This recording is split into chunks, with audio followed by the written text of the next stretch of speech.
Qadınlarım, o şehri mən ölümdə qoy yavaş-yavaş qulaq asın. Mənim anam dağda mı yox? Zaten dedi. Bir ay zalımını tapsın, zalim balam. Qadınlar Aranım dağılıb, dağda mı yok? var olsun. Başımda qəzanın zülmü bəlası, ölənlərim ölüb, sağda mı yok?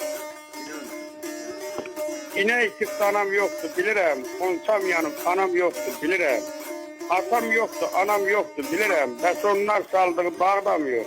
Qadınlar. Söz dağılır. Niyə bizə biraz fama gəlmədi? Bu zülmət qaranlıq sama gəlmədi. Biraz qaymaq qatışıb şama gəlmədi. Yoxsa mənim anam dağda mı yok? Yaşa. Bəxtimin alovu tökü vətəni.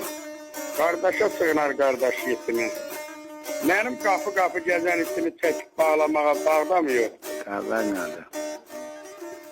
Aylın, ayılın, anlayın, qanın. Birləşəsi olmaz təmiz vicdanın.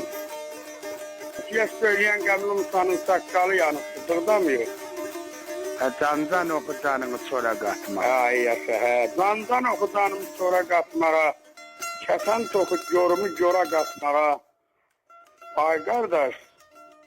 Ay qardaş, dənə var çora qatmağa bir gələk ayranlı yağda mı yoxdur? Qadınlar.